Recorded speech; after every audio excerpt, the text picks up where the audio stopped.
C is a fixed state, okay? Because you cannot go around the principles in which it is based.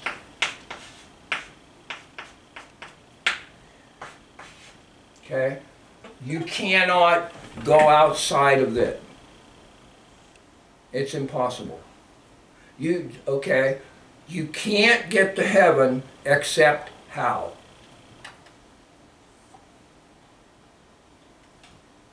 How does anybody go to heaven?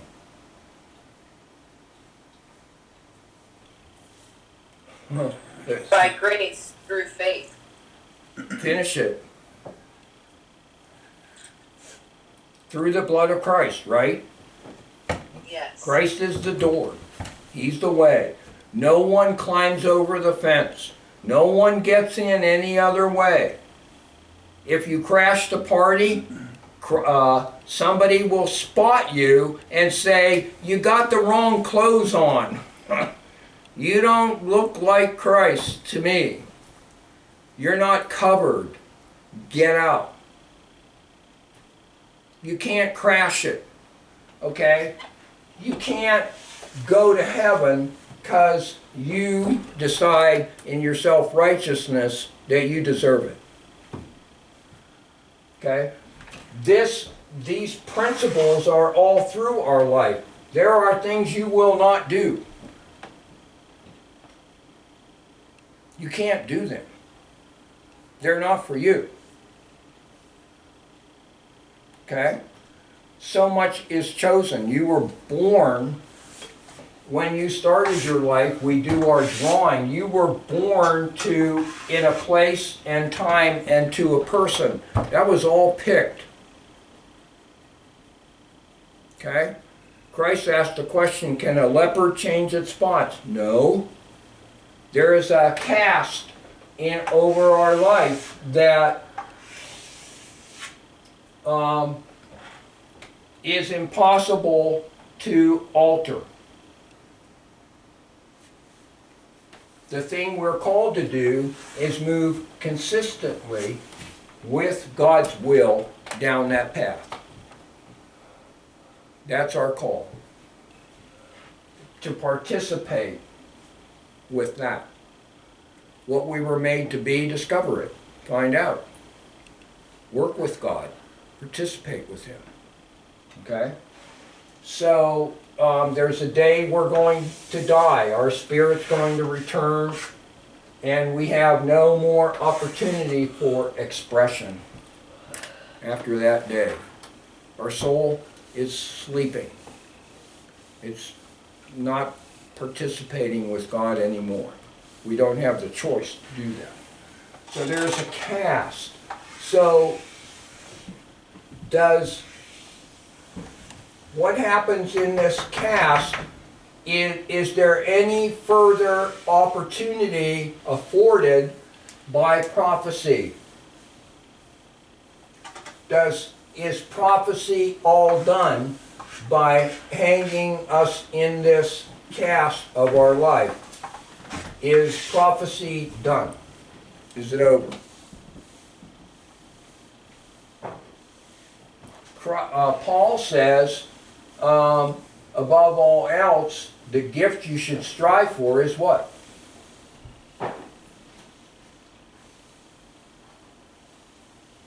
The ability to do what? Prophesy. Prophesy.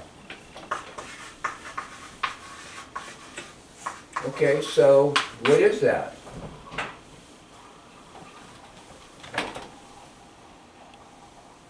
What are you going to prophesy about if it's all fixed? What's left to do? Why does God put the cast?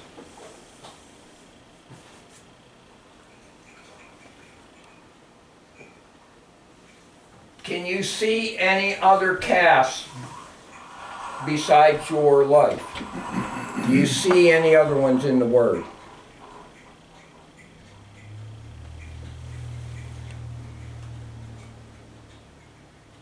Come on, the Word is rift with it.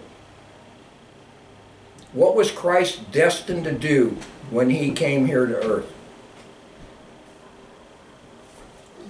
Where was he destined to go? To the cross. To the cross. Amen. Where else?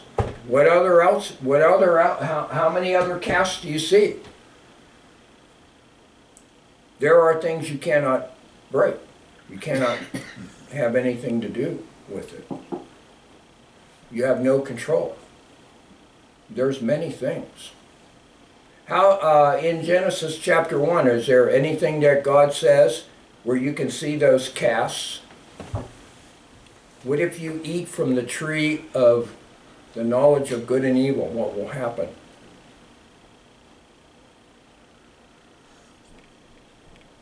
You'll die. You will die.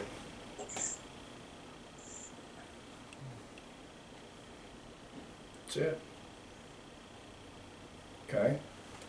So the Word is filled with prophecy.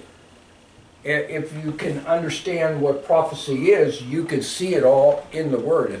It's filled with it. Okay? Now, why did God do that? Why did he freeze things like that? How do animals reproduce? What did God say in Genesis? How do animals reproduce? After their kind. You can't get a giraffe from a monkey. You could try all you want. You can buck the grain all you want, but you can't do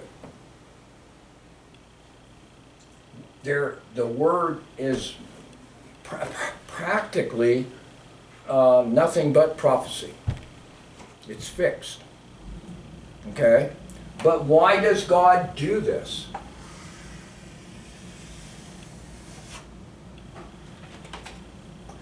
How do you interact with this? Look at 2 Corinthians 10, 1 through 6.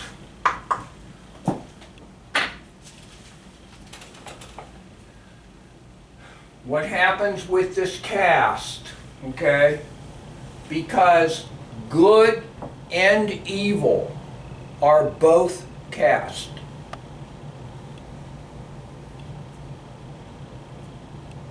They're both fixed. Okay? So we have to learn to interact with that structure. But at the same time, knowing that there is a structure there preserves our balance in our core. It keeps us on an even, smooth keel because God is in control. And if we can fix that, when we go into a situation and we meet somebody who says, "Did God really say that?" We can go, "Absolutely." Okay? And that's what we learn, and so we are interacting, we are participating, we are sure about our strong man. He's in place, and he will never go against his word, and the will of the Spirit is the same as the will of God. And so the activity inside of us for salvation and our preservation eternally is assured to us. There are things we are absolutely sure of that will never change. We just have to apply these principles in our life. What's first? 2 Corinthians 10:6. We'll look at that more next week, but we're already an hour and a half, so I don't want to go too long. But I did have other verses I wanted you to look at.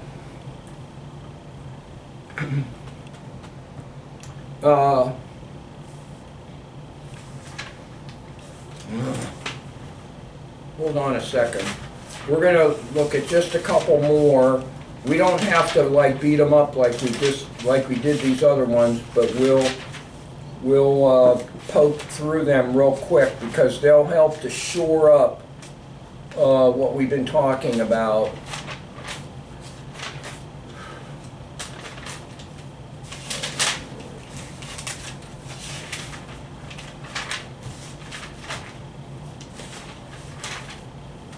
Wow, I wish we had like 8 hours because I have material. I really wish, but it's, you know, it just gets more and more beneficial because, oh, come on, I had 3 verses that I really wanted us to look at today, very, because of the formula that we're working with.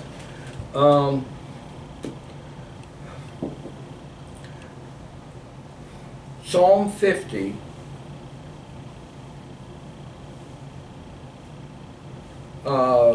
verse 10 through 12. Somebody want to read that? And somebody else read Luke chapter 9, verse 10. Those will help.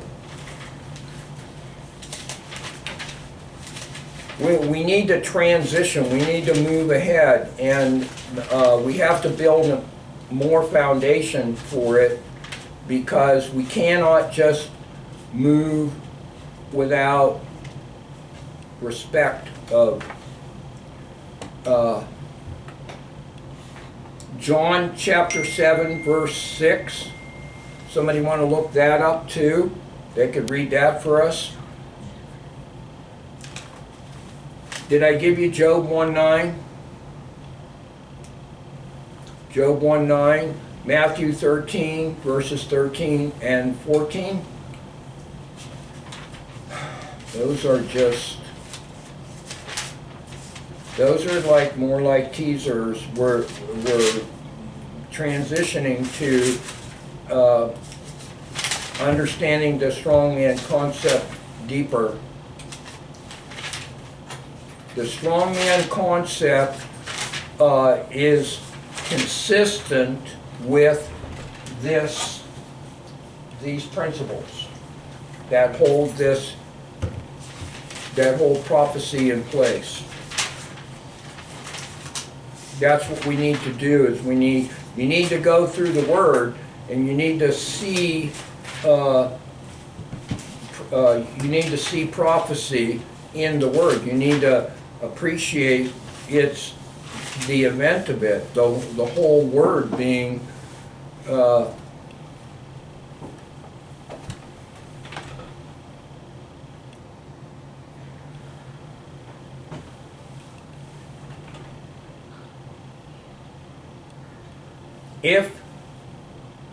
if a person who understands spirituality, which could be anyone, the person that Satan is motivating or a demon is bringing into your life or pressing on you, doesn't have to understand what they're doing, but somebody does. They are applying spiritual forces to you, okay? They know they have to first, in order to get you to move in your core, they have to first bind your strong man so that whatever is bringing your peace can't help you anymore. It can't help you anymore. or he can't help you anymore. All right? That's why you see people panic when a loved one dies, like a parent. You know, they die and it's like, oh my goodness, you know, I was depending on them. And they crash, you know. You go to your bank account one day and somebody emptied it. Crash. All right? And there's a search for your strong man. The demons search. People search who want to overcome you, who want to suppress you and take you in. They got to find your strong man. They got to take him down. They got to overpower him. And if they can't overpower him, then if you're protecting yourself through your knowledge, through your physical capacities, through your financial wizardry, those are all things that aren't Christ. Okay? So keep pressing into this for this week. Look at those verses. There's a lot of other verses I could send. I'll send them. I have other arguments, other verses to use, and you can get a handle on this strongman thing. But we'll work on that some more next week. So keep pressing into it. Keep looking at the verses you've been given about the strong men, and the ones we used today, we referenced today, and other verses that, all the verses that talk about Matthew 12:29, Mark 3:27, Luke 11:21. Work on the strong man concept and get a real firm grip on it. 2 Corinthians 10. Get a grip. Grab it with your wisdom, your spiritual wisdom, and hold it. Practice that. Okay? Not your mental coefficient, because that will let you down. Because that's an understanding. That is a limited thing. You're going to get into predicaments that you can't figure your way out of. And when you can't, and you're relying on that, like what's in your wallet, then you're going to crash that day. So the demons are always looking for that. They're sifting us, and they're looking for those places to attack. And so we've got to be sure about our strong man. Anybody have any questions? Nance, did you get your the answer about the new birth thing, born again? Yeah, sort of. Okay. I'm kind of struggling. With whether you are born again? Is that your struggle? Yes. It is? Yes. Oh my. Well, we have to confirm that. That's fine, we can do that.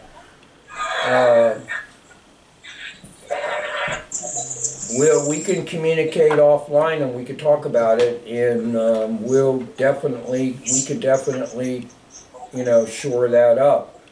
But we're all the same. We all have the same method of salvation. We all have the same characteristics. When we are born again, we're united in spirit and truth. And so it's in every believer. It's the same process, the same capacities, the same in every believer. So, yeah, we I've can, definitely been, hungry for the word, and I've been spending a lot of time in it, more than I ever have in my life. It's something that I just feel the need for, and I've never had that before. okay. Well, usually you get into trouble if you are born again. You get into trouble when you go to different churches or you go to different sects, you know, where they'll offer you their baptism, perhaps. They'll say, you have to have our baptism. If you don't have our baptism, then you're not saved. You know, and they'll put pressure on you that way. You know, if you think this way, you're probably not born again. Or if you contrast with the pastor, you're probably not born again. Or, you know, and they'll beat that up. They'll look for a crack somewhere, you know, where they can get in. And I mean, I know people who've been through that mill so many times, and yes, rebirth is so rich that when you understand all the aspects of it, it's so rich and so powerful that you're overwhelmed by it. New birth is an overwhelming thing. It's if you've had children, you understand giving birth, and it's birth. It is a rebirth, you know, into the world where into the kingdom, and you have the kingdom of God that is where you find your value of your work and your life and why you were created, and you know what benefit you are and what resources you have, and it's life itself. So yeah, we can shore that up, no problem. Anybody else? Is there anybody else who questions their salvation? Not necessarily questions it, but would like to see it in more